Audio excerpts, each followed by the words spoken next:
Students, ये हमारा YouTube channel है पीके chemistry tutorial.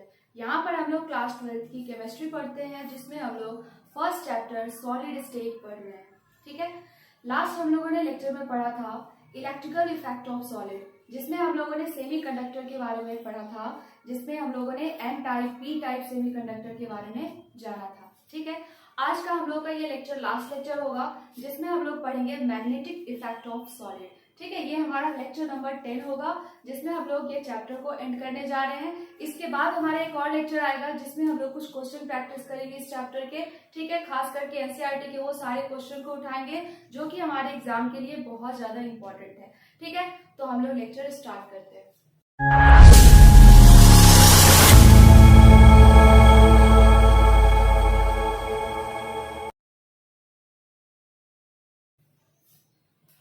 Magnetic effect of solid में अगर हम लोग बात करें बच्चों, तो यहाँ पर मैग्नेटिक के बेसिस पे सॉलिड को हम लोग 4 पार्ट में डिवाइड करते हैं, सॉरी 5 पार्ट में जो है हम लोग यहाँ पे इसे डिवाइड करते हैं। ठीक है, 5 टाइप ऑफ सॉलिड।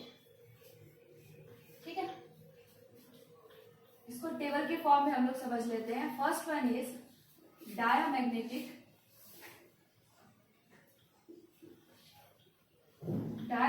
सॉलिड या फिर compound.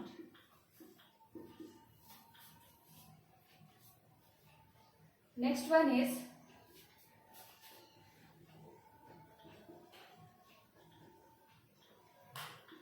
Second one is paramagnetic compound. Paramagnetic substance बोले या फिर compound. Third one is ferromagnetic compound.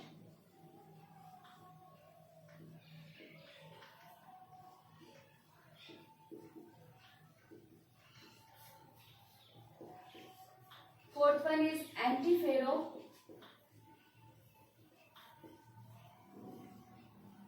Magnetic compound या फिर substance. And last one is फेरीमैग्नेटिक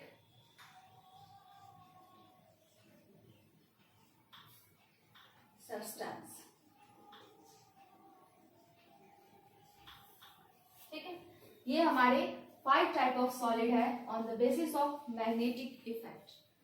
यहाँ पर हम लोग देखेंगे डायमैग्नेटिक सब्सटेंस में कौन से एग्जांपल आएंगे और क्यों इसे डायमैग्नेटिक बोला गया है।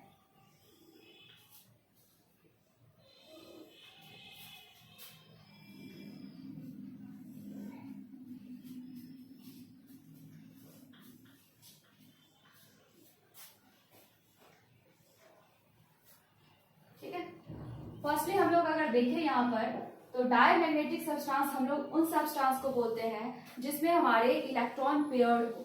ठीक है, इलेक्ट्रॉन जो है हमारे पेयर्ड पाए जाए, उस सारे सब्सटेंस को, उन सारे कंपाउंड को हम लोग डायमैग्नेटिक सब्सटेंस बोलते हैं। ठीक है, सब्सटेंस विच आर, चूंकि इसमें इलेक्ट्रॉन पेयर्ड है, इसीलिए ये एक्सटर्नल मैग्नेटिक फील्ड में कैसा बिहेवियर शो करेगा बच्चों, रिपेल करेगा। एक्सटर्नल मैग्नेटिक फील्ड में ये जो हमारे सब्सटेंस होते हैं उस एक्सटर्नल मैग्नेटिक फील्ड को रिपेल करते हैं। ठीक है, क्या रीजन है, क्योंकि इसके इलेक्ट्रॉन्स पेयर्ड होते हैं। Substance which are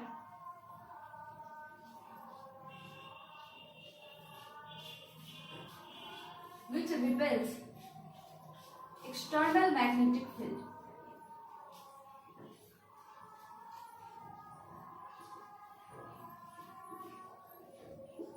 which repels external magnetic field due to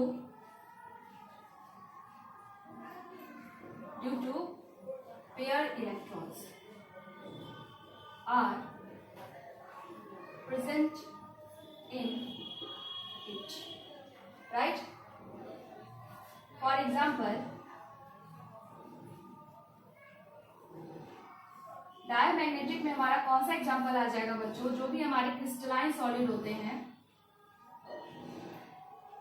crystalline solid mainly NaCl। ठीक है, अगर आप लोग नमक को एक्सटर्नल मैग्नेटिक फील्ड कहने का क्या सेंस है बच्चों, अगर इसे हम लोग बार मैग्नेट आप लोग जानते होंगे, बार मैग्नेट जो है वो क्या प्रोड्यूस करता है, एक मैग्नेटिक फील्ड को प्रोड्यूस करता है।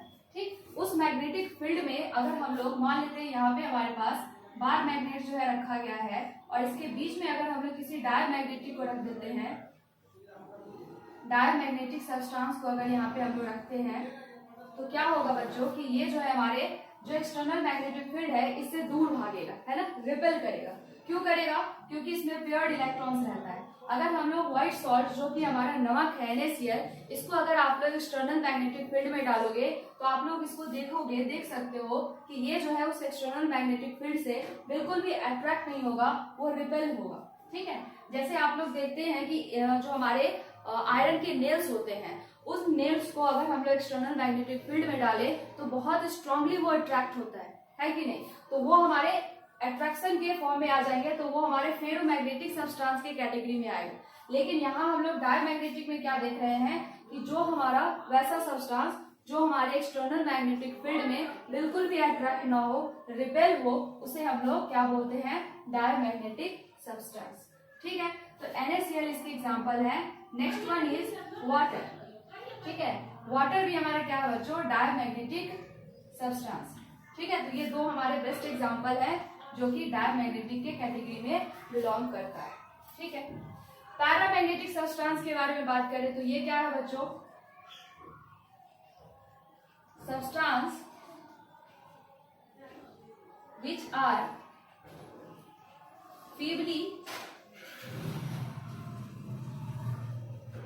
attracted in external magnetic field। ठीक है, एक्सटर्नल मैग्नेटिक फील्ड में जो सब्सटेंस फीबली मीन्स क्या होता है बच्चों? लिटिल बिट, है ना, थोड़ा सा अट्रैक्टेड हो, उसे हम लोग क्या बोलते हैं? Paramagnetic substance. Due to unpaired electrons, right, unpaired electrons की वजह से यहाँ हम लोग देखते हैं कि सब्सटेंस हमारे एक्सटर्नल मैग्नेटिक फील्ड में अट्रैक्ट होता है। ठीक है, एग्जाम्पल में क्या आ जाएगा बच्चों? यहाँ पे O2, CrO2।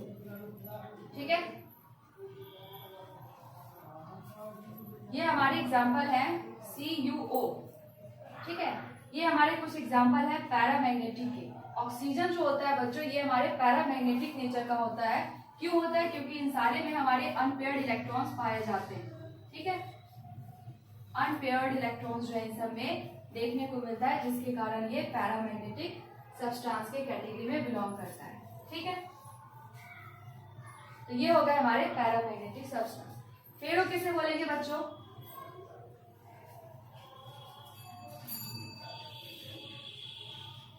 substances which are strongly attracted in external magnetic field and remains magnetized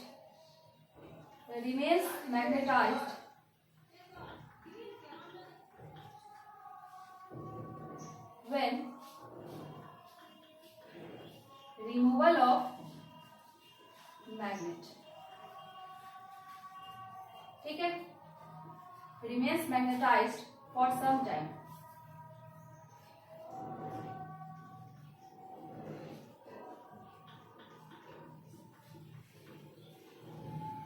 when removal of magnet. ठीक है, फेरोमैग्नेटिक सब्सटेंस क्या होता है बच्चों? इसमें अगर हम लोग देखें तो इसमें डोमेन्स की फॉर्मेशन होती है। डोमेन्स क्या होता है? जैसे मान लेते हैं ये हमारे आयरन्स के एलिमेंट, आयरन एलिमेंट है।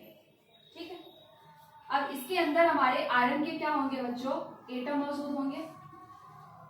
ठीक है, अब आयरन के जो एटम मौजूद है इस तरीके से, तो यहां पर प्लस माइनस प्लस माइनस इस तरीके से ये आपस में डोमेन्स बनाए हुए, ठीक है। ये प्लस माइनस कहाँ से आया बच्चों? आयरन जो है ये हमारा अगर एक लूजली बॉन्डेड इलेक्ट्रॉन्स को अपने अंदर से अगर रिमूव कर दे तो ये क्या बना लेगा? ये कर्नल बना लेगा, है कि नहीं? ये हम लोगों ने पढ़ा है लास्ट लेक्चर में जब हम लोग इलेक्ट्रिक इफेक्ट ऑफ सॉलिड पढ़ रहे थे। तो ये देखा था हम लोगों ने कि जो भी आयरन होता है वो अपने अंदर से कंडक्टिविटी, मतलब कि अपनी जो है वो इलेक्ट्रिकल कंडक्टिविटी को शो करता है। तो यहाँ पर हम लोग देख रहे हैं कि ये पॉजिटिव पार्ट क्या है बच्चों? ये कर्नल है, ठीक है। और ये जो निगेटिव है ये क्या है? हमारा इलेक्ट्रॉन। तो कर्नल और इलेक्ट्रॉन के बीच में यहाँ पर एक ग्रुप बनता है जिसे हम लोग क्या बोलते हैं बच्चों? डोमेन्स बोलते हैं, ठीक है। इसे हम लोग क्या बोल रहे हैं? डोमेन्स बोल रहे हैं। तो आयरन के जो हमारे एलिमेंट्स है उसके अंदर आयरन के जो एटम है वो छोटे छोटे डोमेन्स बनाए हुए हैं, ठीक। जब हम लोग एक्सटर्नली इसे किसी भी मैग्नेटिक फील्ड वगैरह में नहीं डाले हैं तब क्या हो रहा है? ये रैंडमली जो है वो कॉलिजन करके ओवरऑल यहाँ पर मैग्नेटिक मोमेंट की वैल्यू क्या है बच्चों? 0, ठीक है। ये मैग्नेटिक मोमेंट क्या होता है बच्चों? ये हमें ये बताता है कि कितने जो है इसकी मैग्नेटिक बिहेवियर जो है टुवर्ड्स एक्सटर्नल मैग्नेटिक फील्ड, ठीक है। तो अगर हम लोग देखें तो इनिशियली क्या था? इसके डोमेन्स ने इस तरीके से अपने आप को अरेंज कर रखा था कि प्लस माइनस जो है आपस में कॉलिजन करके उसकी ओवरऑल मैग्नेटिक मोमेंट क्या है बच्चों? 0, ठीक है।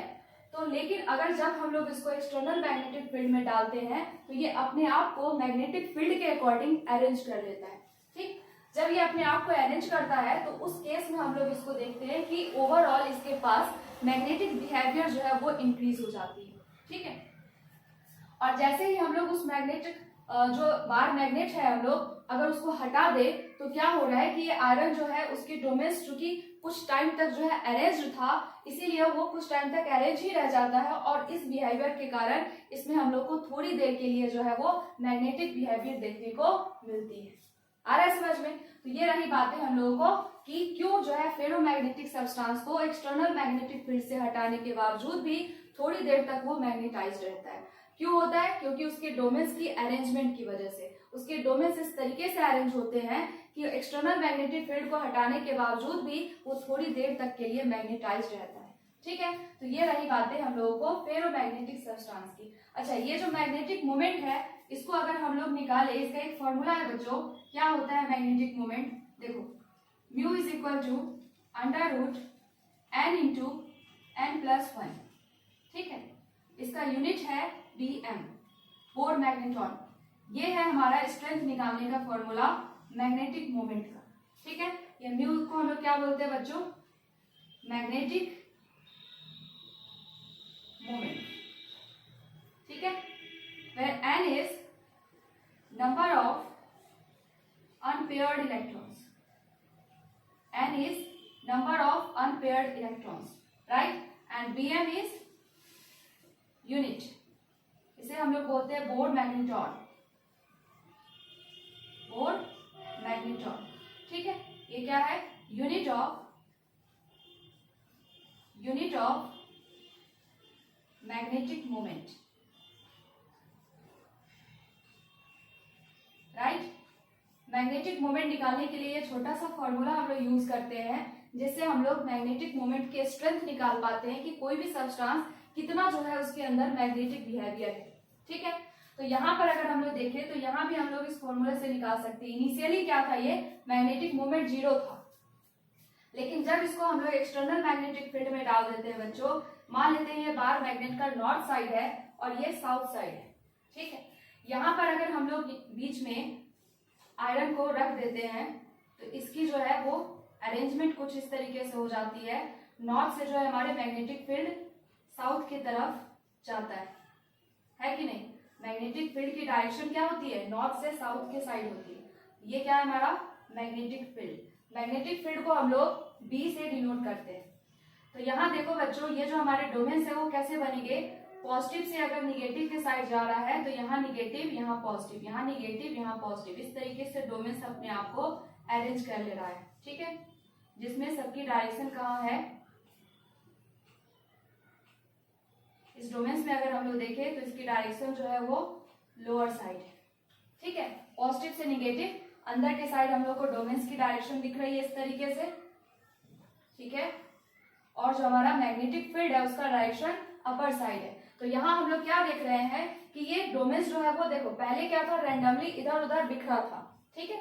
जैसे ही इसको मैग्नेटिक फील्ड में डाला गया, देखो ये अपने आप को किस तरीके से अरेंज कर रहा है, नीचे के साइड अरेंज कर रहा है। इट मीन्स कि मैग्नेटिक फील्ड इधर जा रहा है और हमारा डोमेन्स का डायरेक्शन नीचे के साइड है। तो यहाँ पर हम लोग देख रहे हैं कि ये क्या हो रहा है बच्चों, अट्रैक्ट हो रहा है, ठीक है, स्ट्रांगली अट्रैक्ट हो रहा है। जब हम लोग उसको मैग्नेटिक फील्ड से रिमूव कर देंगे तो ये डोमेन्स जो है वो तुरंत से अपने पोजीशन को नहीं ले पाता है, कुछ टाइम तक इसी पोजीशन में रहता है।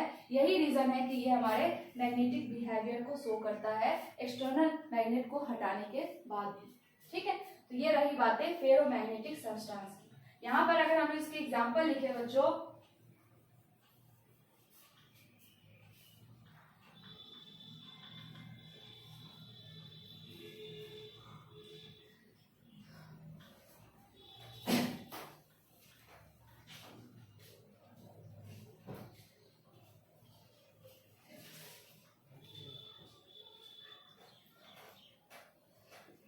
एग्जाम्पल में क्या आ जाएगा, मोस्टली डी ब्लॉक के जो हमारे मेटल होते हैं वो आएंगे, आयरन, ठीक है, निकल, कोबाल्ट, ये सारे इसके एग्जाम्पल हैं, ठीक है।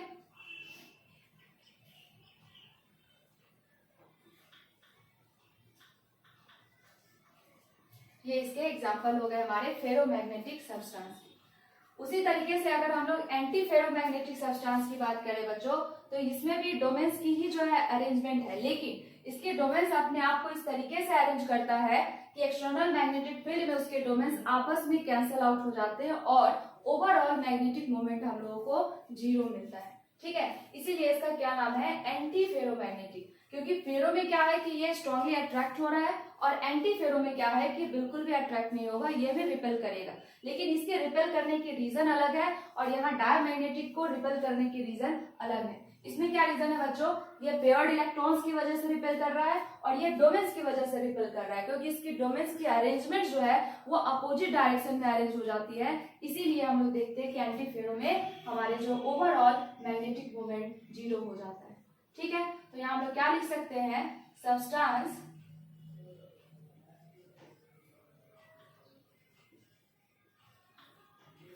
which are repelled in external magnetic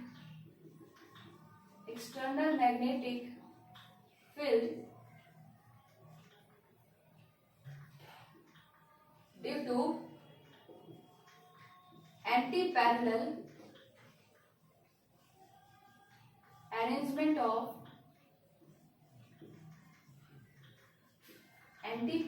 arrangement of domains, right. Anti parallel arrangement of domains के कारण यहाँ पे हमको ओवरऑल मैग्नेटिक मोमेंट 0 मिलता है। ये नॉर्थ है, ये हमारा साउथ साइड है मैग्नेट का, जिसमें हमारे मैग्नेटिक फील्ड की डायरेक्शन अपर साइड है, ठीक है।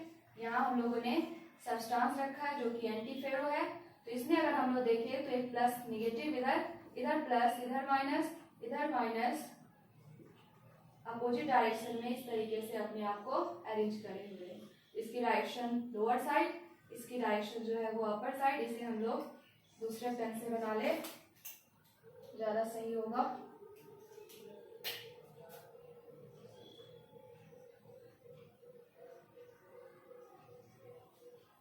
ठीक है,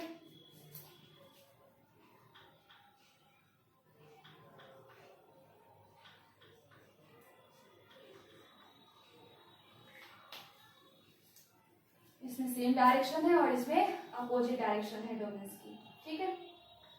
so overall magnetic moment is equal to 0, ठीक है। इसके एग्जाम्पल हो जाएंगे MnO मैग्नीज ऑक्साइड,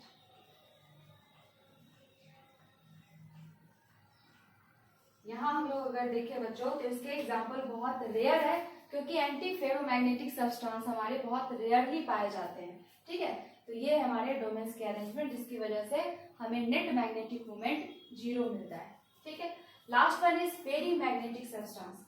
ये क्या होता है बच्चों, इसमें भी हमारे डोमेन्स की अरेंजमेंट ही देखनी होती है, डोमेन्स के बेसिस पे ही इसमें भी हम लोग को देखना है, लेकिन इसमें ओवरऑल हम लोगों को मैग्नेटिक मोमेंट 0 नहीं मिलता है। ये हमारा फेरी मैग्नेटिक का जो बिहेवियर है वो थोड़ी बहुत जो है वो पैरामैग्नेटिक से सिमिलर है, ठीक है। तो फेरी मैग्नेटिक में हम लोग देखे substance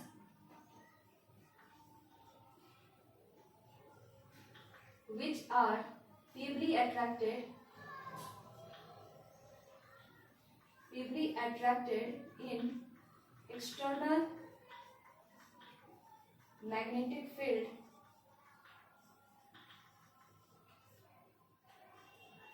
due to unequal arrangement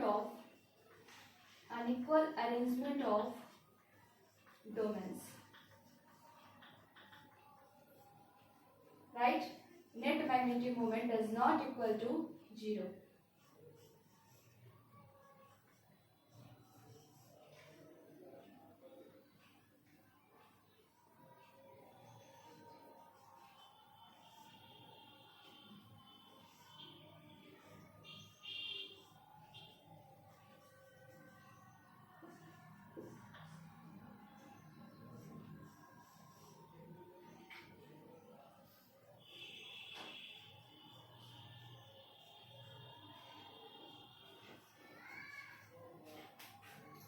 यहाँ हम लोग देखें तो अनइक्वल जो है हमारे डोमेन्स की डायरेक्शन है। देखो यहाँ पे 3 जो है हमारे डोमेन्स की साइड लोअर साइड है एंड 1 इज अपर साइड। तो यहाँ से अगर हम लोग देखें तो अनइक्वल अरेंजमेंट की वजह से नेट जो है हमारा मैग्नेटिक मोमेंट 0 नहीं है, इसीलिए ये अट्रैक्ट होता है हमारे एक्सटर्नल मैग्नेटिक फील्ड में। एक और बात, अगर हम लोग फेरी मैग्नेटिक सब्सटेंस को हीट कर दे, फेरी मैग्नेटिक सब्सटेंस को अगर हीट करें तो क्या होगा बच्चों, ये हमारा पैरामैग्नेटिक में चेंज हो जाएगा, ठीक है।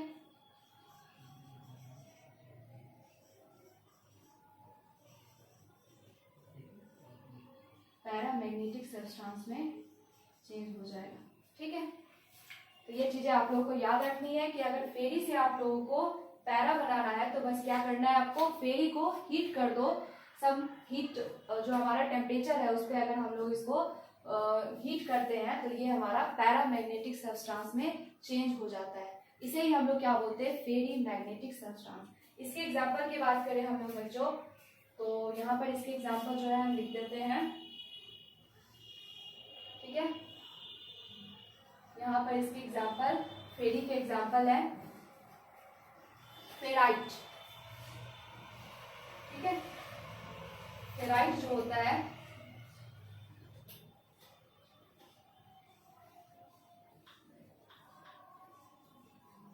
MgFe3O4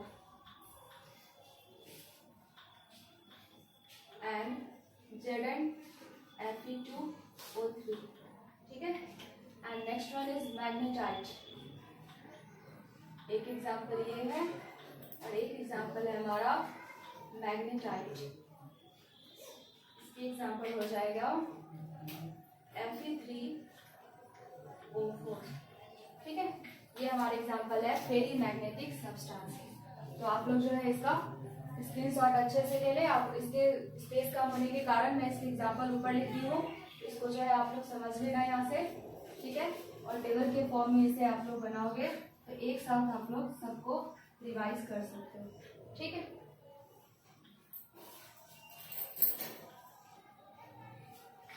तो ले लें आप लोग इसका स्क्रीनशॉट।